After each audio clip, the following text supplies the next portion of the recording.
Enfin, je suis débarrassée de ce bagage, à partir d'aujourd'hui mes parents emménagent avec moi dans ma maison. Dès que mes parents sont décédés, mon mari Mike, après avoir démoli notre maison familiale, s'est mis devant sa vue et m'a dit cela à moi qui étais en état de choc. « Qu'est-ce que tu racontes ? Tu as perdu la tête, dépêche-toi d'apporter l'héritage chez nous. » À ces mots, je n'ai pas pu m'empêcher d'éclater de rire. C'est donc de cela qu'il s'agit. J'ai réalisé pourquoi vous riez ? Vous n'êtes pas au courant ? Mike et mes beaux-parents m'ont regardé avec étonnement pendant que je riais et c'est alors que je leur ai dit la vérité. Je m'appelle Misère. Nathaniel. Je suis née fille aînée de parents employés de bureau ordinaire. J'ai un frère, une famille tout à fait normale. J'ai épousé Mike à 29 ans et nous avons eu 2 enfants en jonglant avec le travail et l'éducation des enfants. Je me suis soudain retrouvée à 55 ans, mon fils Sean et ma fille Amelia étaient devenus de bons adultes. Ils vivaient chacun de leur côté et se débattaient avec leur nouvelle carrière. C'était le moment de me détendre avec mon mari. C'était une vie ordinaire, mais j'étais heureuse. Je pensais que je continuerais à vieillir ainsi, mais ma vie banale a changé un jour d'hiver, lorsque mon père a eu un accident de voiture et est décédé subitement. Il n'avait que 72 ans à l'époque. Toute la famille a été plongée dans le chagrin, surtout ma mère, qui était si déprimée. Elle n'arrivait même pas à manger. Je sais que c'est difficile, mais tu dois manger. Je lui ai répété maintes et maintes fois que je savais, mais que je n'avais pas d'appétit et que j'avais l'impression d'avoir quelque chose de coincé dans la poitrine. Mon frère et moi avons pensé qu'elle était simplement en détresse émotionnelle et nous l'avons surveillée pendant un certain temps. Cependant, elle a rapidement perdu du poids en l'espace d'à grave peine un demi-mois. Inquiète. Je l'ai emmenée à l'hôpital pour un cancer. Le diagnostic du médecin m'a laissé sous le choc. Le cancer était avancé et la chirurgie n'était pas envisageable alors qu'il ne lui restait qu'1 an à vivre. Je n'avais pas eu l'occasion de m'occuper de mes parents, mais alors que je pensais avoir perdu mon père, ma mère devait elle aussi faire face à cette situation. J'étais encore plus dévastée que lorsque mon père est décédé, mais je n'avais pas le luxe de faire mon deuil pour toujours. Mon frère vivait loin et on ne pouvait pas compter sur lui, c'était donc à moi de m'occuper de ma mère. J'ai immédiatement dit à Mike que je voulais vivre avec ma mère. Je ne pouvais pas la laisser seule, émotionnellement et physiquement, dans sa maladie, mais la réaction de Mike fut inattendue. Nous venons juste de terminer les funérailles de ton père et maintenant je dois être mêlée à d'autres problèmes de ta famille, a-t-il dit avec un soupir, visiblement agacé. Tu n'as pas besoin de le dire comme ça. Tu ne peux pas simplement la conduire à l'hôpital et la ramener ? Est-ce qu'on doit vraiment vivre avec elle ? Je pense qu'elle pourrait se sentir seule si ça ne va pas, peut-être que je pourrais vivre chez ma famille pendant un certain temps, ai-je suggéré, puis Mike s'est indigné, quoi et qui va s'occuper de mes repas pendant que tu n'es pas là, je vais venir et cuisiner. Bien sûr, et pour le ménage, qui va faire la lessive ? J'avais l'intention de faire ce que je pouvais, mais je ne pouvais pas tout faire comme avant. Être confrontée à cette réalité me faisait mal. Si quelqu'un me disait que j'étais égoïste de vouloir m'occuper de ma mère et de la soigner, je ne pourrais pas répliquer, je suis sûre que ma mère, prévenante, me dirait que tout va bien comme ça, mais je voulais vraiment faire quelque chose pour mes parents, d'accord, mais je ne t'aiderai pas pour tout ce que tu entends. Mike répondit à contre-séure à mon silence. Son attitude était arrogante, mais il avait fini par accepter. Je suis désolée et je te remercie, même si je le trouvais affreux, il avait accepté mon souhait. J'ai réprimé mon envie de répliquer et je l'ai remercié, malgré les problèmes que Mike et moi avons commencé à vivre avec ma mère. Au départ, nous vivions dans une maison mise à notre disposition par l'employeur de Mike.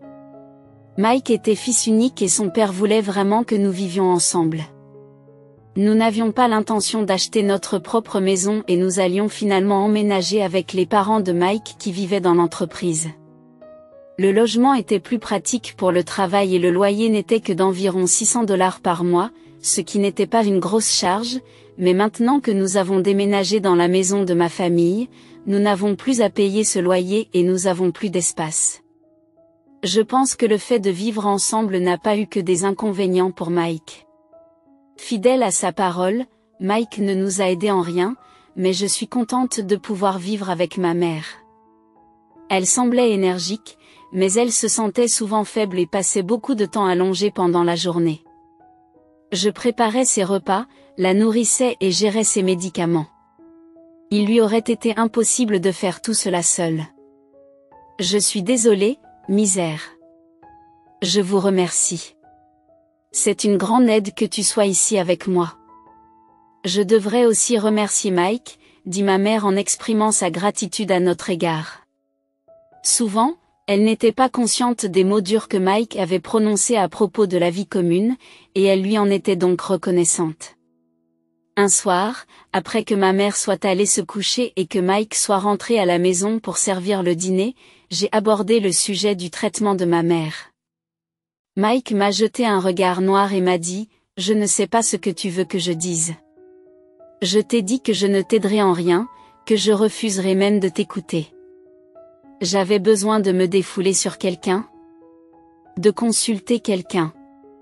Tout ce que je voulais, c'était que Mike m'écoute. » Même après 1 mois, 2 mois, l'attitude de Mike ne changeait pas.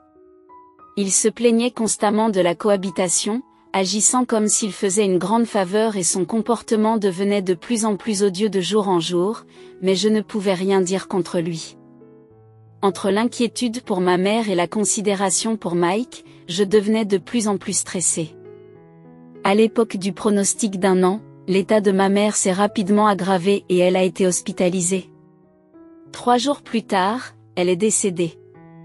Bien que je me sois préparée mentalement, j'étais dévastée.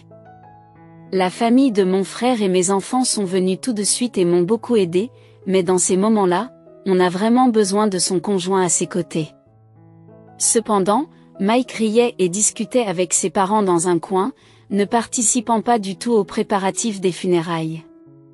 Mon frère avait pris la tête des préparatifs et nous avons réussi à tout préparer pour les funérailles, mais Mike, qui aurait dû être assis dans la section des familles, se trouvait tout au fond de la section des proches. Je lui ai dit, « Mike, je veux que tu t'assoies dans la section familiale », mais il m'a répondu, « Non, je suis bien ici, je ne suis pas un parent de sang après tout. » « Mais tu es mon mari », ai-je insisté. C'est alors que sa mère est intervenue, « C'est ton mari, mais ce n'est pas le fils de ta mère. Mike est notre fils. C'est donc un étranger, un étranger.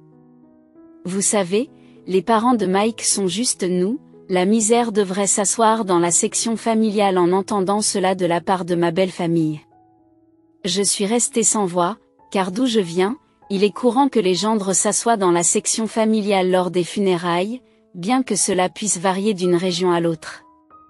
Comme Mike ne se trouvait pas dans la section réservée à la famille, des parents éloignés ont commencé à chuchoter, se demandant si nous avions divorcé.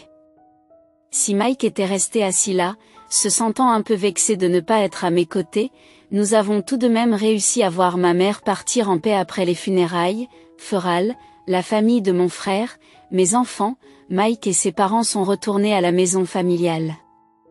Merci d'être venu, surtout à un moment aussi chargé. Ai-je dit à mes beaux-parents en leur offrant du thé. Ils ont ri et m'ont répondu. C'est vraiment quelque chose. D'abord, ton père. Maintenant, ta mère, ces frais d'enterrement sont un fardeau pour nous aussi, mais au moins, c'est fini. J'ai été stupéfait par leurs paroles. Que voulait-il dire? Je n'arrivais pas à croire qu'il puisse dire une chose pareille. J'ai forcé un sourire et je me suis excusée.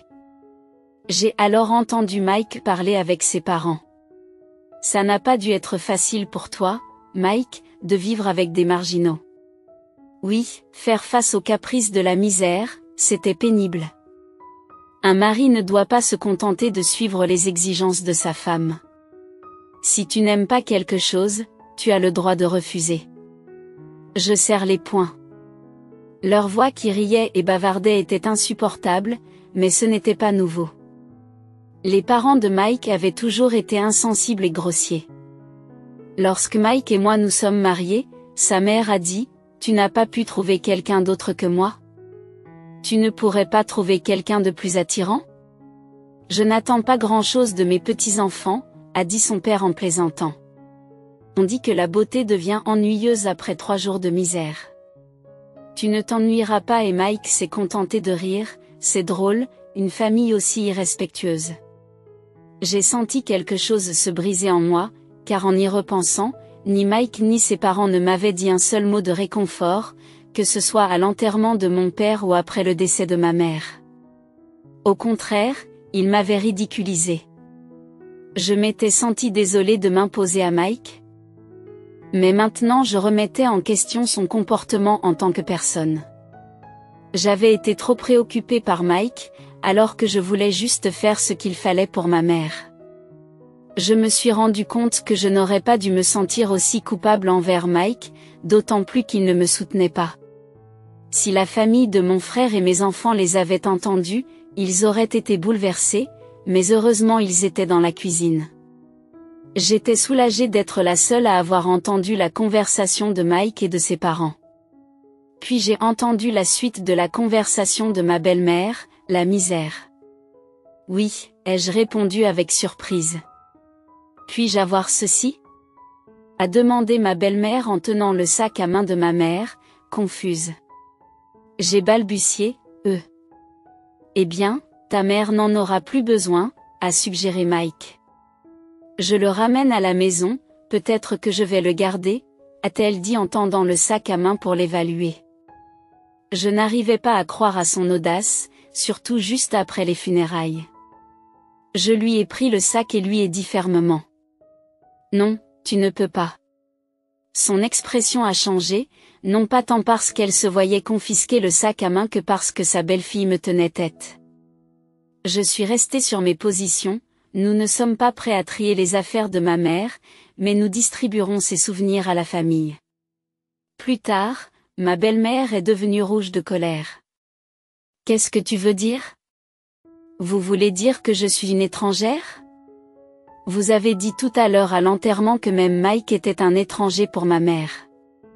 Comment se fait-il que Mike soit un étranger, mais pas votre famille ? Ai-je rétorqué en entendant Mike et son père. Je devins également rouge. Qu'est-ce que tu racontes pour t'excuser auprès de maman ? Quel manque de respect de la part d'une belle-fille qui parle ainsi. Leur agitation a attiré tout le monde dans l'autre pièce. Je ne m'attendais pas à être traitée d'étrangère.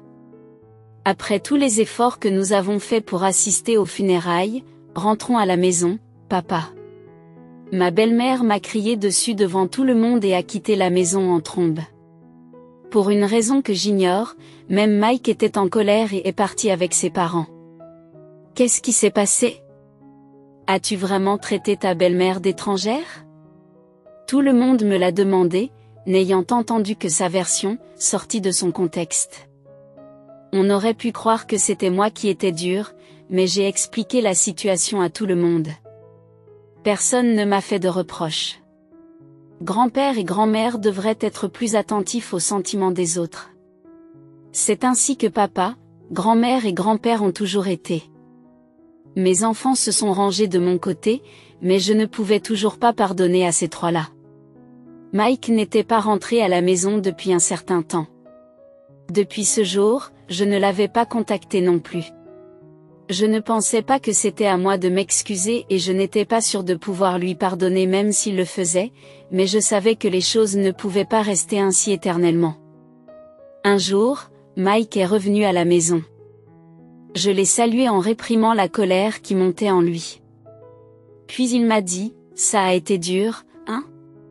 Ces paroles rauques étaient une tentative de montrer de l'intérêt, et j'ai été pris au dépourvu. Emmène les enfants en voyage. Cela vous changera les idées et il m'a tendu des bons de voyage. Je suis restée sans voix. C'était peut-être l'idée des enfants, mais j'étais touchée que Mike l'ait accepté. J'ai immédiatement contacté les enfants pour organiser le voyage, car c'est vraiment papa qui l'a suggéré. C'est surprenant, n'est-ce pas? Les enfants ont été étonnés par ma proposition. On aurait dit que c'était vraiment un cadeau pour Mike. Je me demande si papa se sent mal par rapport à ce qui s'est passé? Dis-je en riant. J'ai accepté avec gratitude les bons de voyage pour Mike. Alors oui, prends ton temps, reste avec les enfants chez eux aussi. Pourquoi pas? Vraiment? Je ne peux pas m'absenter aussi longtemps. Ne t'inquiète pas pour moi. Détends-toi chez mes parents, amuse-toi bien, Mike m'a envoyé chez eux. Amelia était contente que je lui rende visite, alors avant le séjour au spa, je me suis arrêtée chez elle, puis chez Sean. Je n'avais pas pu leur rendre visite parce que je m'occupais de ma mère, alors j'ai aidé en préparant et en congelant des repas pour eux. Maman, tu devrais te détendre, mais merci. Cela m'aide beaucoup. Ils ont tous les deux dit qu'ils étaient ravis d'avoir ma cuisine à la maison. C'est grâce à la suggestion de Mike que j'ai pu profiter de cette opportunité, et c'est alors qu'est arrivé le voyage au spa tant attendu. J'ai passé un moment de détente aux sources thermales avec mes enfants. La fatigue des soins et le chagrin de la perte de mes parents semblaient s'être un peu dissipés. J'ai été absente pendant près d'une semaine, mais mes deux enfants sont rentrés chez eux avec Bright Smile. C'était amusant. Nous devrions remercier papa pour une fois, juste cette fois-ci, mais je me demande s'il ne prépare pas quelque chose. Amelia a plaisanté, ne dites pas que papa pensait à nous à sa façon. J'ai ri quand je suis rentrée à la maison en prévoyant de partager les souvenirs avec Mike et de commencer notre vie. Une nouvelle vie de couple, cependant, quand je suis arrivée à la maison, je suis restée sans voix. J'ai regardé autour de moi, incrédule, même si je reconnaissais l'endroit, la maison familiale qui aurait dû être, il n'y avait plus rien, puis Mike est apparu de nulle part, suivi de ses parents. Il me souriait, et je me tenais là, abasourdi par Mike. Qu'est-ce qui se passe? Demandai-je avec le même sourire esséurant que celui de Mike. Enfin, je suis débarrassée de ce bagage. À partir d'aujourd'hui, mes parents emménagent avec moi dans ma maison. Qu'est-ce que tu racontes? J'ai répondu en essayant de rester calme, puis il a ouvert la bouche. Tu as perdu la tête? La maison de ta famille a été démolie, ramène vite l'héritage chez nous. Quoi que tu aies hérité, c'est à Mike maintenant, ai-je réalisé, la disparition de la maison était l'œuvre de Mike et tout cela pour l'héritage. Une telle trahison, après avoir pensé à l'avenir sur le chemin du retour, j'étais rempli d'une tristesse et d'une colère indescriptibles, mais démolir la maison n'arrangera pas les choses pour Mike. J'ai éclaté de rire à la vue de leur sourire narquois. Mon rire déconcerta Mike et son père. Pourquoi riez-vous? Quelle femme bizarre est-elle devenue folle? Ma belle-mère m'a regardé comme si j'étais quelque chose d'étrange face à eux trois. J'ai pris la parole. Vous ne savez pas de quoi vous parlez? Je lui ai dit, d'abord, je n'ai pas hérité d'un seul centime, donc il n'y a pas d'héritage. Après avoir dit cela, j'ai de nouveau éclaté de rire. Peut-être ont-ils pensé à tort qu'ils deviendraient riches grâce à l'héritage, leur imagination débridée et leurs actions m'ont fait éclater d'un rire incontrôlable. Qu'est-ce que tu veux dire? Explique-toi, demanda Mike, mais je me tus. Je ne ressentais pas le besoin de les éclairer avant cela. Je ne vais pas vivre avec des étrangers. Si vous voulez vivre ensemble, allez-y seul. Ignorer la question de Mike et rejeter sa suggestion initiale a rendu ma belle-mère furieuse. Tu as aidé tes parents à faire le ménage, mais tu ne peux pas faire le nôtre, tu es consciente des circonstances, j'ai accepté de vivre ensemble. Je t'ai dit que je ne voulais pas vivre ensemble. Mike et sa mère se mordent les lèvres tandis que je les réfute l'un après l'autre, démolissant aussi la maison familiale comme ça. Il y a des choses qu'il ne faut pas faire. Je leur crie dessus et quitte les lieux derrière moi, la voix de Mike m'appelle. Où vas-tu? Mais je n'ai pas regardé en arrière pour l'instant. Je devais trouver un endroit où dormir pour la nuit et je ne voulais vraiment pas voir le visage de Mike. J'ai immédiatement consulté un avocat. Démolir une maison n'est pas si facile. La maison est toujours au nom de ma mère et je me demandais quelle entreprise l'avait fait. Mike et son père l'avaient démolie eux-mêmes. Son père, qui travaillait dans la démolition, avait fait appel à des connaissances et avait même loué des machines lourdes. La planification était méticuleuse. De plus, ils m'ont même donné des bons de voyage pour se débarrasser de moi. Les larmes me montaient aux yeux en réalisant que j'avais été trompée et la frustration était insupportable. Y a-t-il un moyen de les punir tous les trois?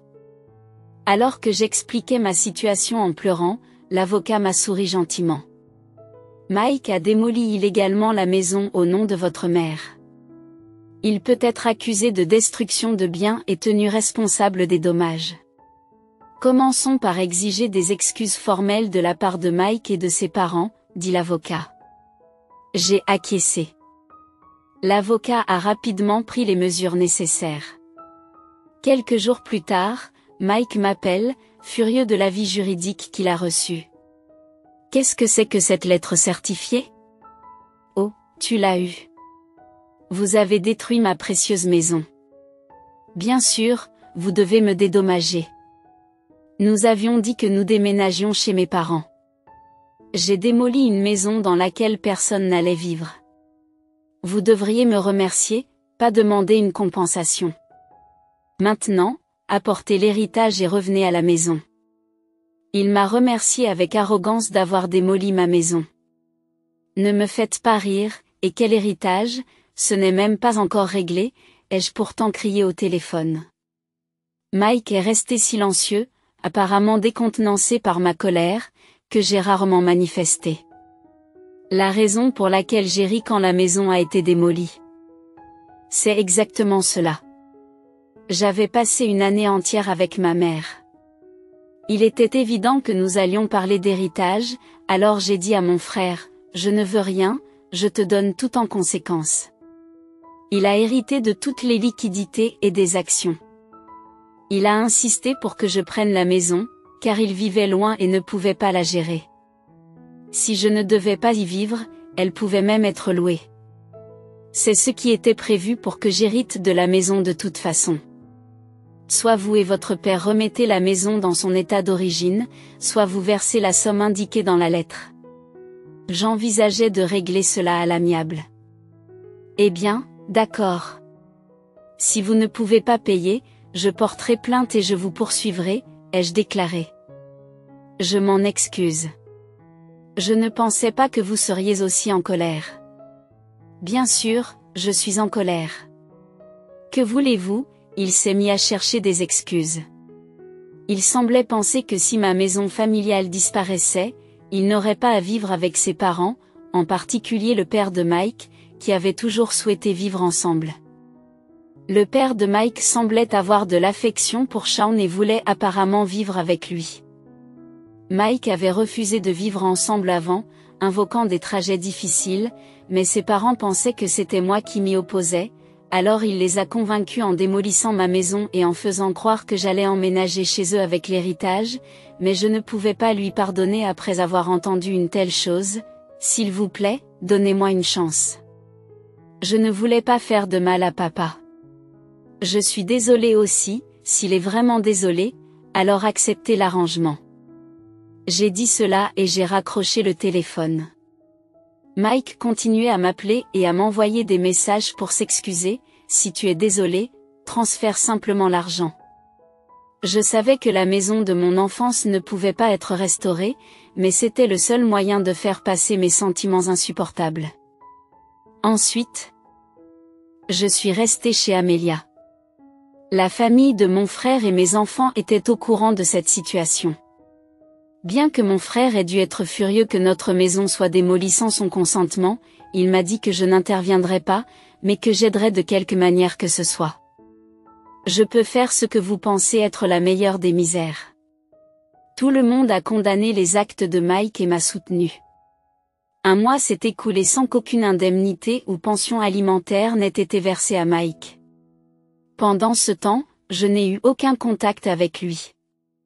Je ne pouvais pas rester éternellement avec Amelia. Je voulais obtenir l'argent le plus rapidement possible pour au moins établir une fondation vivante. Contrairement à ce que je souhaitais, quelque chose d'incroyable s'est produit. C'est Amelia qui l'a révélé. Ce tablier ressemble beaucoup à celui de grand-mère, me dit-elle en me montrant l'écran de son smartphone. J'ai été surpris en le voyant. Il s'agissait d'une annonce sur une application de marché aux puces. Le tablier qu'Amelia a mentionné comme étant similaire à celui de ma mère était unique. J'avais fait pour elle ce qui est le tablier de grand-mère. Le vendeur semblait avoir rejoint l'application récemment et n'avait pas encore effectué de transaction ni donné d'avis. Pourtant, il y avait près de 30 articles listés, à ma grande horreur, tous appartenaient à ma mère. J'ai immédiatement compris. C'est Mike qui était le seul à pouvoir s'emparer des biens de ma mère. Après avoir démoli la maison, j'ai immédiatement appelé Mike. « Qu'est-ce que c'est que cette application ?» me répondit Mike, l'air agacé. Furieux, je pensais que Mike faisait semblant de ne pas savoir. « Ne fais pas l'idiot, tu vends les affaires de ma mère sans sa permission. Tu n'es pas en train d'annuler ces annonces tout de suite ?» dit Mike d'un air paniqué. J'ai répondu que non, ce n'était pas moi. Qui d'autre ferait une chose pareille? J'arrive tout de suite pour tout récupérer. J'ai répondu et j'ai raccroché, puis je me suis immédiatement dirigé vers la maison des parents de Mike avec Amelia. Où sont les affaires de maman?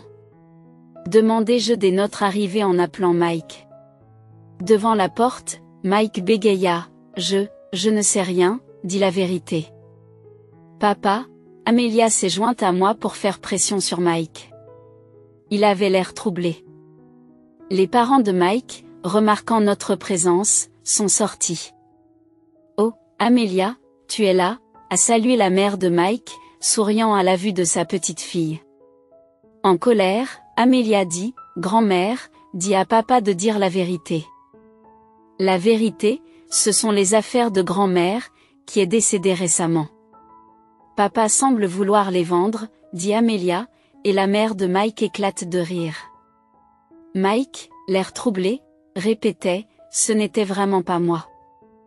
Alors sa mère s'exclama bruyamment, Mike les vend. C'est impossible, mais comme c'est moi qui les vends, j'ai senti mon sang se glacer. Mike était probablement au courant, avec un regard qui disait presque c'est mauvais. Il s'est tourné vers sa mère. Malgré le choc d'Amelia, sa mère continua joyeusement, quoi? C'est beaucoup de travail. Tu sais que je dois tout emballer avec soin et m'assurer que les photos sont belles. Elle ne semblait pas se rendre compte qu'elle vendait des objets volés et bavardait joyeusement à propos de l'application. J'ai eu du mal à me retenir de lui demander d'annuler les annonces. Ce n'est pas à toi de les vendre, supplia Amelia avec colère et des larmes dans les yeux à sa grand-mère. Cependant, la mère de Mike ne semblait pas satisfaite. J'ai enfin trouvé un passe-temps qui me plaît, j'utilise ce que je peux et je vends le reste pour me faire un peu d'argent de poche. C'est bon pour prévenir la démence, je suis la seule grand-mère qui reste, alors Amelia veut que je reste en bonne santé et que je vive longtemps, n'est-ce pas? Elle a ajouté que le fait de la supplier nonchalamment d'arrêter n'avait eu aucun effet. Il n'y avait aucun signe de remords, mais si parler n'aide pas, alors l'action est la seule option. Amelia, allons-y, mais c'est bon. Allons-y. J'ai sorti Amelia de la maison et je me suis rendu directement au poste de police. Je n'avais pas l'intention de porter plainte pour la démolition de la maison, mais le vol est une autre histoire. Lorsque j'ai expliqué à la police que les affaires de ma mère étaient volées et vendues, ils ont agi immédiatement et le compte de la mère de Mike sur le marché aux puces a été suspendu. A été suspendu. Les objets ne seraient plus vendus. J'ai appelé Mike en revenant de la gare. J'ai fait arrêter le compte de ta mère. Vous étiez au courant, vous êtes complice. Non, j'ai déposé un rapport de police à ce sujet. Veuillez coopérer à l'enquête. Mike s'est affolé. Nous sommes une famille, n'est-ce pas? Retirez-le. s'il vous plaît, famille, vous n'avez toujours pas payé d'indemnité pour la maison ni de pension alimentaire et il n'y a aucun signe de remords. Face à mes cris, Mike est décontenancé, mais je ne suis pas sans cœur. Malgré tout, j'ai des sentiments pour Mike car je vis avec lui depuis si longtemps. J'ai dit que j'attendrai l'argent, mais que je ne pardonnerai pas le retour du vol. Tout est Mike, ton père n'avait pas l'air bien. A-t-il vu un médecin? Je ne suis pas un monstre. Alors, je lui passe juste le message, dis-je en raccrochant. Le père de Mike, que je venais de voir, était d'une maigreur inquiétante et n'avait pas beaucoup parlé. Son teint était plus que pâle. Il était anormalement foncé. Sa mauvaise santé était évidente, mais cette famille n'avait probablement pas remarqué sa femme, qui vendait nonchalamment des objets volés, et Mike, qui ne se montrait dur qu'avec moi. Il ne se préoccupait pas vraiment des autres. Le lendemain, j'ai reçu un appel du père de Mike, qui s'attendait à ce que ce soit un appel de remerciement. J'ai reçu tout le contraire. Qu'entendez-vous par me traiter comme une personne malade qui a l'intention de m'envoyer à l'hôpital pour se débarrasser des ennuis? Je dois protéger Mike et ma femme contre vous, je n'irai dans aucun hôpital.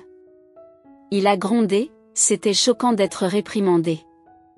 Alors que j'étais juste inquiet, désolé d'avoir dépassé les bornes, j'étais juste inquiet, HPH, je ne suis pas fragile ou éphémère. Comme tes parents, ne me ridiculise pas. Ces paroles m'ont rendue furieuse, mais quelques jours plus tard, il s'est apparemment senti suffisamment mal pour se rendre à l'hôpital. Le diagnostic était celui d'un cancer en phase terminale. Mike m'a appelé, paniqué. Papa est atteint d'un cancer en phase terminale. Qu'est-ce que je vais faire? J'ai reniflé. Je ne sais pas ce que tu as dit quand j'ai suggéré d'aller à l'hôpital. Il m'a répondu, je ne suis pas fragile ou éphémère, comme tes parents, alors occupe-toi en toi-même. Comment peux-tu être aussi insensible à la misère? Je n'aurais jamais cru que tu puisses être une telle personne. Qui n'a pas de cœur. As-tu jamais dit un seul mot chaleureux quand ma mère était malade? Réfléchis à tes propres actions? J'ai répondu et j'ai raccroché comme prévu, le père de Mike est décédé peu après. En tant qu'être humain, je ne voulais pas nourrir de sentiments négatifs à l'égard du défunt, mais en me rappelant tout ce qui avait été fait et dit, je n'ai pas pu verser une larme après son enterrement. Son testament a été retrouvé? Malgré tout ce qu'il avait dit sur le fait qu'il n'était pas éphémère. Il avait fait des préparatifs minutieux. La maison revient au petit-fils chat. Le reste de la succession sera réparti entre ma femme et mon fils aîné. J'ai été surpris de voir le nom de Shaun. Le père de Mike avait toujours souhaité que Shaun vive avec lui. Il devait vouloir que Shaun ait la maison même après sa mort. C'était une nuisance pour Shaun de renoncer à l'héritage. Tu n'as pas besoin de cette maison. C'est vrai. Je l'ai dit à Shaun, mais il était heureux de la recevoir. Hériter de la maison était plus un fardeau qu'un avantage en raison des droits de succession, mais s'il était content, je n'avais pas le droit de dire quoi que ce soit à la suite du testament. Shaun a hérité de la maison, sa grand-mère était contente et a payé les droits de succession, il est notre successeur. Après tout, elle a dit, bon, ce n'est pas faux. Alors que je me sentais un peu triste, comme si Shaun m'avait été enlevé, quelque chose d'incroyable s'est produit. L'appel de Mike m'a incité à me rendre directement chez ses parents. J'ai alors vu la mère de Mike et Mike lui-même, debout devant leur maison, stupéfaits, tout comme je l'avais été autrefois. Le chantier était rempli de machines lourdes, de camions portant des noms d'entreprises de démolition et d'ouvriers.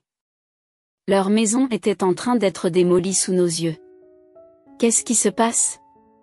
C'est ma maison, je peux en faire ce que je veux, dit Shaun, apparu de quelque part, l'air satisfait en regardant la démolition. Shaun, qu'est-ce que tu fais? Arrête tout de suite, supplie la mère de Mike. Arrêter maintenant ne rendra pas la maison habitable de toute façon, Shaun, répond Shaun. Que as-tu fait? La mère de Mike et Mike suppliait Shaun, mais ce dernier s'est contenté de rire. Tu as oublié ce que grand-père et papa ont fait à maman et à grand-mère? Tu as été horrible avec maman aussi, n'est-ce pas? Tu t'es excusé? Le sourire de Shaun s'est transformé en un regard acéré vers la mère de Mike et Mike. Ils tombèrent à genoux. Les machines lourdes continuaient à démonter bruyamment leur maison. Cette scène m'a enfin soulagé. Plus tard, Mike a finalement payé les dommages et intérêts et les compensations à partir des biens hérités. Les objets volés à ma mère par la mère de Mike ont été récupérés par Shaun et m'ont été rendus en toute sécurité. Tu as toujours Amelia et moi, a dit Shaun, et j'ai finalement versé des larmes de soulagement. La mère de Mike et Mike, après avoir perdu leur maison et s'être retrouvés sans argent, vivait à nouveau dans une maison de fonction. Mike et moi avions déménagé de la maison de la société, mais maintenant Mike et sa mère devaient y retourner, devenant le sujet de rumeurs. J'ai expliqué toute la vérité à la femme du collègue de Mike, avec qui nous étions en bons termes. Mike et sa mère auront probablement une vie difficile dans le logement de fonction, mais ils en sont responsables. De plus, après la retraite de Mike, ils seront obligés d'économiser pour trouver un nouvel endroit où vivre. Je pense parfois à demander à mon ami comment Mike et sa mère vivent maintenant, juste pour avoir un sujet de conversation. Après cela, j'ai continué à rester chez Amelia, mais Shaun s'est fiancé. Il avait l'intention de construire une maison, le terrain de l'ancienne maison familiale s'étant vendu pour une somme convenable, et j'étais heureuse de voir que même cette maison avait une utilité. Maman, viens vivre avec nous, a proposé Shaun. Son fiancé m'a accueilli chaleureusement. Comme je ne pouvais pas continuer à compter sur Amelia, qui vivait seule indéfiniment, j'ai décidé d'accepter l'offre de Shaun. Je pense vivre heureuse avec ma nouvelle famille, bien décidée à ne pas devenir une belle-mère comme ma propre belle-mère.